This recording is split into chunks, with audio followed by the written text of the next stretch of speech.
ये कहानी है एक ऐसे बार की जिसके अंदर अगर तुम चले गए तो बाहर आने पर तुम्हें गोली मार दी जाएगी, लेकिन अगर तुम बार के अंदर भी रहे तो माफ करना, तुम वहां भी सेफ नहीं हो। यानी इसका मतलब आगे कुआं तो पीछे खाई। कहानी की शुरुआत में हमें एक बार को दिखाया जाता है जिसमें सर्जियो नाम का एक आदमी आता है। जिस समय सर्जियो बार के अंदर आता है ठीक उसी समय एक आदमी बार से बाहर निकलता है और जैसे ही वो आदमी बाहर जाता है उसे कोई गोली मार देता है और उसकी मौत हो जाती है। ये देखकर आसपास के सभी लोग वहाँ से भाग जाते हैं। किसी को नहीं पता कि गोली कहाँ से चली है और सड़कें पूरी तरह से सुनसान हो जाती है। बार के अंदर बहुत सारे लोग होते हैं और उन्हें नहीं पता कि अब इन्हें क्या करना चाहिए। उसी वक्त एक आदमी जिसका नाम सैतुर है वो पुलिस को कॉल करने की कोशिश करता है, लेकिन उसके फोन में नेटवर्क नहीं होता। अब बार के अंदर से एक आदमी उस मरे हुए आदमी को देखने बाहर जाता है, लेकिन अचानक उसे भी कोई गोली मार देता है, जिससे बार के अंदर खड़े सभी लोग बुरी तरह से डर जाते हैं। सभी इस बात से हैरान होते हैं कि किसी के फोन में नेटवर्क नहीं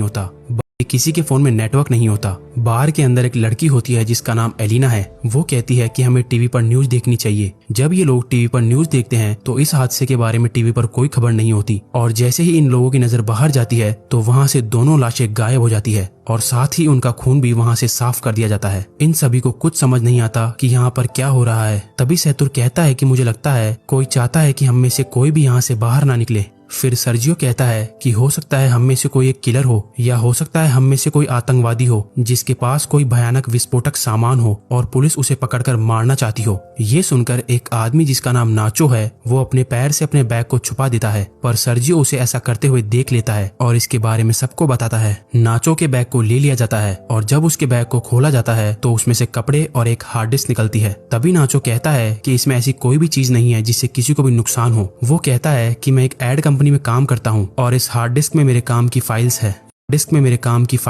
लेकिन कोई भी उसकी बात पर विश्वास नहीं करता। एलेना उसकी हार्ड डिस्क को नष्ट कर देती है, पर हार्ड डिस्क के अंदर कुछ नहीं होता। नाचो को इस बात से बहुत दुख होता है। तभी नाचो देखता है कि सामने काउंटर पर एक ब्रीफकेस रखा हुआ है। वो सबसे पूछता है कि ये ब्रीफकेस किसका है। तभी सर्जियो दावा करता है कि ये ब्रीफकेस उसका है और इससे पहले कि सर्जियो ब्रीफकेस उठाता, इस बार की ओनर एम्पारो ब्रीफकेस उठा लेती है। सर्जियो एम्पारो को ब्रीफकेस खोलने से मना करता है, लेकिन तभी एक आदमी जिसका नाम इजराइल है वो उस ब्रीफकेस को खोल देता है और ब्रीफकेस के अंदर औरतों के कुछ कपड़े निकलते हैं। जिससे पहले कि कोई कुछ समझ पाता उसी वक्त इन्हें बाथरूम से एक अजीब सी आवाज आती है। जब ये लोग वॉशरूम का दरवाजा खोलने की कोशिश करते हैं तो दरवाजा अंदर से लॉक्ड होता है। ये लोग किसी न किसी तरह से दरवाजे को खोलकर बाथरूम के अंदर जाते हैं और देखते हैं कि वहाँ पर एक मोटा सा आदमी लेटा हुआ है जो कि बेहोश है। दरअसल इस कहानी की शुरुआत में ये आदमी खांसते खांसते इस वॉशरूम के अंदर आया था और तब से ये यहीं पर बेहोश पड़ा है। इस आदमी के पास एक इंजेक्शन भी पड़ा होता है। एलिना उस इंजेक्शन को उठा लेती है और तभी इन लोगों को बाहर से गाड़ियों की आवाज आती है। जैसे ही ये लोग बार के गेट के पास जाते हैं तो ये देखते हैं कि वहाँ बहुत सारे आर्मी ऑफिसर्स आते हैं जिनके चेहरे पूरी तरह से ढके हुए होते हैं। आर्मी ऑफिसर्स वहाँ पर बहुत सारे टायर्स का ढेर करते हैं और उन टायर्स को जलाकर वहाँ से चले जाते हैं। हालांकि सभी को लग रहा था कि ये हमारी मदद करने आए हैं, लेकिन वो इनकी मदद नहीं करते। उसके ठीक बाद टीवी पर न्यूज दिखाई जाती है कि सिटी के एक बहुत बड़े हिस्से में आग लग गई है और इसीलिए उस जगह को सील कर दिया गया है और उस तरफ अब कोई भी नहीं जा सकता। बाहर में फंसे लोगों को कुछ समझ नहीं आता कि सरकार झूठ क्यों बोल रही है। तभी वो आदमी जो बाथरूम के अंदर बेहोश था वो अचानक सबके सामने आ जाता है। उसकी पूरी बॉडी बुरी तरह से फूल जाती है, साथ ही उसकी आंखें भी डरावनी और अजीब सी हो जाती है और वो वहीं पर गिरकर मर जाता है। लेकिन मरने से पहले वो डू नॉट टच मी कहता है। ये लोग उस मरे हुए आदमी का फोन उठाते हैं और देखते हैं कि ये आदमी तो एक आर्मी ऑफिसर था। इसके फोन में और भी कुछ फोटोज होती है जिनमें लोगों ने किसी भी वायरस से बचने वाली पीपीई किट पहनी होती है। अब बार के अंदर सभी लोग समझ जाते हैं कि इस पूरे इलाके को क्वारंटीन कर दिया गया है। इसका मतलब ये जो आदमी अभी अभी यहाँ पर मरा है ये इन्फेक्टेड था और इन्फेक्शन से इसकी जान चली गई है और हो सकता है कि शायद अब यहाँ और भी लोग इन्फेक्टेड होंगे। वहीं नाचो को दिखाया जाता है जो किसी भी तरह से अपने फोन में सिग्नल लाने की कोशिश करता है और जब वो एक टेबल पर चढ़कर अपने फोन को ऊपर करता है तो उसके मोबाइल में नेटवर्क आ जाता है। वो ये बात सबको बताता है। तभी नाचो को कहा जाता है कि तुम जल्दी से किसी भी मीडिया वाले को कॉल करके उसे सब कुछ बता दो, लेकिन तभी सैतुर भी फोन पर बात करने के लिए टेबल पर चढ़ जाता है जिस वजह से टेबल टूट जाती है। फिर एक आदमी जिसका नाम एंड्रेस है वो नाचो से फोन मांगता है, लेकिन तभी एम्पारो उसे रोक देती है और कहती है कि इस फोन को मत छूना क्योंकि ये फोन उस इन्फेक्टेड आदमी का था और अगर तुमने इस मोबाइल को छू लिया तो तुम भी इन्फेक्टेड हो जाओगे। सर्जियो और एंड्रेस इस बात से सहमत हो जाते हैं। अब इसका मतलब नाचो और जिस किसी ने भी इस मोबाइल को या उस आदमी को छू लिया है वो सब के सब इन्फेक्टेड है। को छू लिया है वो सब के सब इन्फेक्टेड है और ऐसा करने वाले इनमें से 5 लोग हैं। एंड्रेस उन्हें अपनी बंदूक से धमकाता है और इनसे कहा जाता है कि उस आदमी की डेड बॉडी को नीचे तहखाने में बने स्टोर रूम में लेकर जाओ। इन सब लोगों को मजबूरन उनकी बात माननी पड़ती है और ये सभी 5 लोग डेड बॉडी को लेकर नीचे तहखाने में चले जाते हैं। अब ऊपर बस 3 लोग बचे हुए हैं। थोड़ी देर बाद एक ट्रिनी नाम की औरत को वहाँ पर सफोकेशन होना शुरू हो जाता है। ट्रिनी सबको तहखाने का दरवाजा खोलने के लिए कहती है लेकिन कोई उसकी बात नहीं सुनता। जैसे ही ट्रिनी दरवाजा खोलने जाती है तो वहाँ पर रखी हुई कुछ बॉटल्स गिर जाती है। उनका लिक्विड एक साइड बहना शुरू हो जाता है और तभी इनकी नजर वहाँ पर बने एक ड्रेनेज पर पड़ती है। इसका मतलब ये लोग वहाँ से पानी के रास्ते से होते हुए वहाँ से बाहर निकल सकते हैं। फिर इजराइल उस ढक्कन को खोल देता है और वो ड्रेनेज के अंदर से होकर यहाँ से बाहर निकलने का फैसला करता है। इसलिए वो अपने पूरे शरीर पर ऑयल लगाता है और उस ड्रेनेज से नीचे जाने की कोशिश करता है, लेकिन ड्रेनेज का छेद ज्यादा बड़ा नहीं होता, इसलिए वो नीचे नहीं जा पाता। और तभी अचानक इन सभी लोगों को गोलियां चलने की आवाज आती है। आवाज सुनकर ये सभी लोग घबरा जाते हैं। फिर इन्हें ऊपर बार में धुआं दिखाई देती है, जिसे देखकर ये लोग समझ जाते हैं कि ऊपर जो 3 लोग थे उन्हें किसी ने मारकर पूरे बार को आग लगा दी है। वहीं दूसरी तरफ इजराइल अभी भी बुरी तरह से ड्रेनेज में फंसा हुआ है। अब वो लोग सबसे पहले इजराइल को ड्रेनेज से बाहर निकालते हैं। कुछ घंटों बाद आग पूरी तरह से बुझ जाती है और वो लोग ऊपर बार में आने का फैसला करते हैं। ऊपर बार में आने के बाद वो देखते हैं कि बार पूरी तरह से जलकर राख हो चुका है। नाचो को वहाँ गन मिल जाती है जिसे वो चुपचाप उठा लेता है। तभी ये लोग देखते हैं कि कुछ लोग बाहर से इस जगह को पूरी तरह से सील कर रहे होते हैं। ये बड़ी ही खामोशी से सब कुछ देखते रहते हैं, क्योंकि अगर किसी को भी भनक लग गई कि अंदर अभी भी 5 लोग जिंदा है तो इन सबको भी मार दिया जाएगा। और तभी यहाँ मोबाइल बजना शुरू हो जाता है और ये उसी मोटे आदमी का मोबाइल होता है जिसकी अभी थोड़ी देर पहले इन्फेक्शन के कारण मौत हुई थी। एलिना उसका फोन उठा लेती है और उसकी व्हाट्सएप चैट्स पढ़ना शुरू कर